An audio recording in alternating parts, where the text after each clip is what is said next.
Hello, this is AnlineOffline. Today we'll summarize the Season 7 patch notes for COD Mobile 2025, along with other news. First, the Korean branch made a typo. The USS-9 is not getting a nerf to its bullet speed. As for actual changes, both of the fast extended mags for Cold War's Crig 6 have been buffed. The base reload cancel times are already solid, but the less punishing penalties on ADS time might make it palatable. The AK-47 in 545 got a couple of buffs. It now improves strafing, and the second range damage has been increased marginally, not enough to affect your potential time to kill.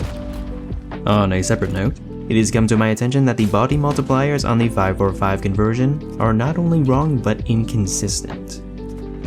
The DRH was already a top tier AR and long-term darling of the community, but it got 2 hefty buffs. The forearms now deal 20% extra damage. If you land all forearm shots or 2 headshots, you can extend its 3-shot potential into its third range. ODM helps from the side and behind.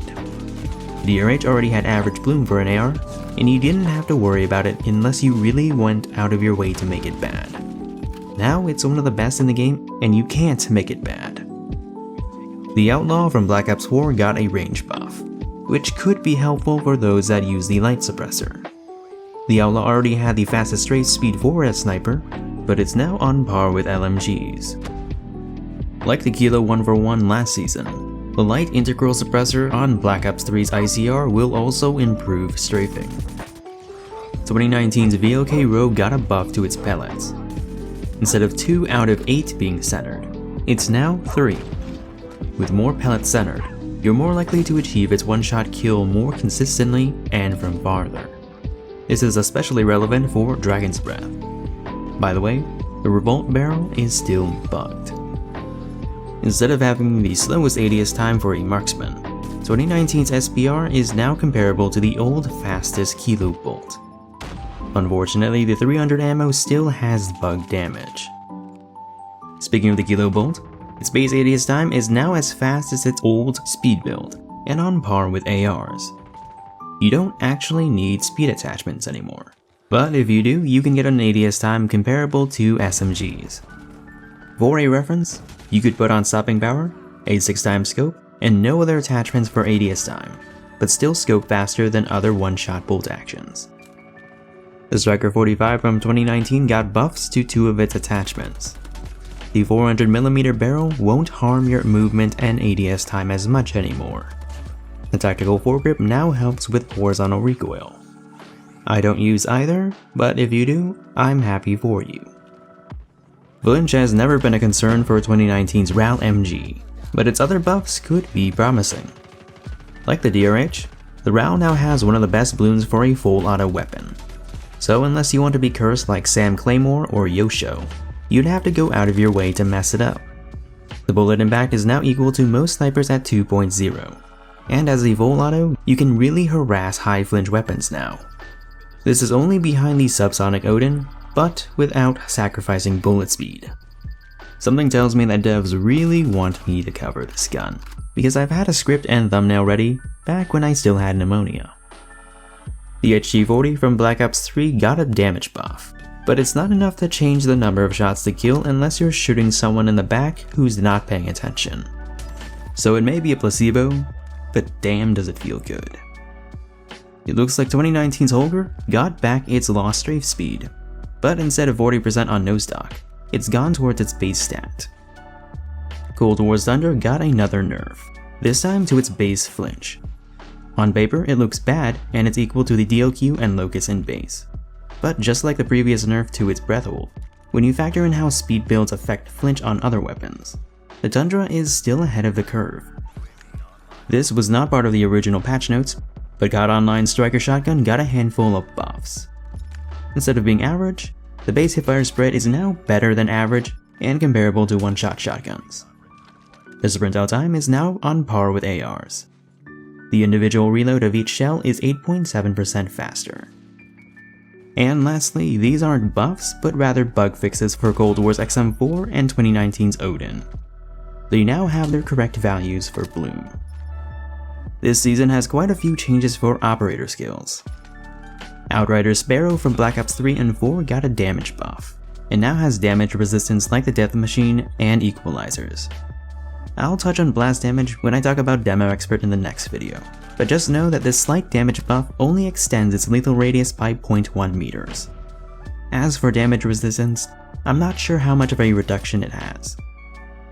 Prophet's Tempest from Black Ops 3 and 4 is now much easier to use. It has better hit detection, a larger AoE to stun nearby enemies, and most noticeably of all, you no longer have to charge before shooting. Thus you can effectively spam this at a choke point. Spectre's Shadowblade from Black Ops 4 is now better at blocking enemy gunfire. Crash's TAC-5 from Black Ops 4 has gotten a third back-to-back nerf. Once again, the recharge is slower. Seraph's TAC Deploy from Black Ops 4 will now last almost 3 times as long, and grants 2 respawns per player in that time. Control Field, which is based on the ACS field upgrade from 2023, now lasts 40 seconds, and has better placement logic. For streaks, the Wilson will last 10 seconds longer. More importantly, the controls have been improved, and sensitivities are adjustable. This is good because it was nowhere near as much of a menace as it was in Modern Warfare 2019. Speaking of improved controls, the same also applies to the Hawk X3, Dragonfire Drone, and RCXD. The latter now has a racing mode. The Guardian from Black Ops 3 now has 800 health. The SAM turrets from Black Ops 1 are now 1 kill cheaper to earn, and that makes me happy. The emergency airdrop now has a slightly higher chance of giving you a high tier streak. This implies that the pull rates are different from the normal care packages, and no one knows the probability of each streak. Gold War Straight Run is slightly cheaper and doesn't affect the number of kills to earn unless you're using Hardline. The same cannot be said about the Orbital Laser. Both the VTOL warship and AC-130 gunship are 2 kills cheaper to earn. The same goes for the EMP system, and it now qualifies as a middle tier streak if you're using Persistence. For equipment, the C4 can no longer be thrown as far. This is at the sea, even if it was sometimes toxic. A slightly longer delay would have made more sense. Something less justifiable is the rework to Stim Shots. You heal faster, but you don't get as much of a speed boost anymore. Not just that, but this only lasts 1 second instead of 3. So there goes my shotgun/burst loadout. Even less justifiable is the nerf to the heartbeat sensor. It now has battery life like in Modern Warfare 2 2022. I don't really see the point when we have Ghost as a perk, and you can't bring it into PR anyway. Unlike in 2022, which has a time limit of 1 minute, ours only lasts 20 seconds. This is shorter than the Heartseeker on our Hades, which lasts 30 to 31 seconds and can be brought into PR. This is quite inconvenient for me when I want to test things in the training mode. It's worth noting that one paid blueprint is bugged and was not affected by the nerf yet. The only buffed equipment was the Storm Ball. You can now use it consecutively without having to put down your tablet. Not only does Vulture give you 1 more spare round of reserve ammo, and heal you when you loot somebody, it now restores 20% of your current mag. Most automatics have a 30 round base mag and will kill you in 4 shots. So looting someone will give you 6 rounds back, as if you never fired your gun. Even more if you're using an extended mag. This favors some weapons more than others, namely high capacity guns like the LMGs, the R9O, which I made a video on, Akimbo, and quickscopers. The only thing keeping this in check is the popularity of Martyrdom. Tracker will highlight more footprints to hunt down aggressive players. Speaking of Tracker, for a limited time, the devs are combining certain streaks. Tracker with a Recon, Cold-Blooded with Hardwire, and Engineer with High Alert. If the devs are interested in balancing perks to later add perk grade for tier 2 and 3, they should combine less popular perks together instead of pairing a popular with an unpopular. So, what are my thoughts on these balance changes? The biggest winner of this season has got to be the Kilo Bolt. Previously, I would have said that it was underrated but beaten by the Mark II. Now it's undeniable. The DRH, VLK, SPR, and RAAL also got notable buffs. Is the new Tempest overpowered? We'll see. The fact that this Annihilator skin has red highlights is kinda bullshit. Why not just bring back the red diamond lock-on? The nerfs to the C4, Stim Shot, and heartbeat sensor is disappointing. Again, the Tundra's nerf is not that big of a deal. What is though is the continued reign of the USS-9. Unlocked at level 21 in the Battle Pass, the new gun this season is the MG82 from Cold War. It's similar to its older brother the MG42, a further 5-shot range, and better bloom but slower overall, average time to kill at all ranges, and a less outlandish gunsmith. It's also the only gun with the new movement animations and auto-leaning, and this applies even if you don't have the model downloaded. Perhaps it was ambitious to expect the new animations all at once, so I'm guessing they'll roll them out in waves. The following season will feature the much anticipated RAM 7 and its Mythic, which means the devs will push for it to be meta. Unlocked at level 14 in the Battle Pass, the new streak this season is the bomb drone from Modern Warfare 2 2022, just in time for the flying controls to be optimized.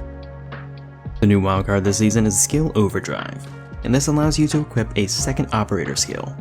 But this comes at the cost of more expensive streaks and a slower recharge for a set skill. And no, you can't use both at the same time. When testing with kinetic armor and the ammo box, whatever I had equipped as the second skill took 43.6 to 44.3% longer, respectively. Your streaks are similarly more expensive, so I would not recommend combining this with persistence. The most immediately noticeable change this season is that to multiplayer loadouts. There are now 3 more tabs dedicated to specific game modes, with 10 loadouts each. This change has been met with some backlash as it's now inconvenient to keep track of them all when you play a variety of game modes. I feel like a lot of these complaints would be resolved if you still had the option to select from your base loadouts, on top of the mode specifics. And it wouldn't be too complex to add a second tab to your mid-match loadout. The thing is that this change wasn't even supposed to come out this month, but rather for the 6th anniversary. And you know what? According to this screenshot, there is the option to switch between tabs. The other notable change is the introduction of Gulags in Battle Royale. Usually I just complete seasonal challenges for XP and then off myself, but I guess I have to do that twice now. But if I play for real, Gulags seem like a good thing for solos, although footsteps are a bit of a spoiler. Squad players, on the other hand, are not happy, because dogtags are no longer isolated. And much like the American healthcare system, keeping people alive is a bit pricey. This has led to some players switching over to Blackout because they still have dogtags for revives. Replacing the AMAX in the secret cache is the new legendary RUS skin that was a 74U Mastercraft from Cold War. I should be able to complete the grind by the end of the season or the start of the next one. There are also now milestone bonuses for opening 100 secret caches. As mentioned before, there is a new racing mode for the RCXD. Yes, the controls have been improved, but the mode itself is a bit of a buggy mess. Operation Variant is back and everyone just ends up picking blue again because waifus over Shepherd. Even the official subreddit has gone blue. But hey, at least a lot of them seem to know that the AN94 is supposed to have a slanted magazine. That and they too seem off-put by soap dancing. Oh no, no, no, no, no! Soap! No, no, no! Soap! You have to go now! Get off me! Back to the topic of waifus, content regarding Girls Frontline was previously region-locked, but has come to global at long last. This includes draws, strongboxes, and free rewards. So that's neat, I guess. But hey, that's just my opinion. By the time this video comes out, I'll be finished with my summer semester, and I'll be free for the next 2 weeks. My name is On, and I'm off.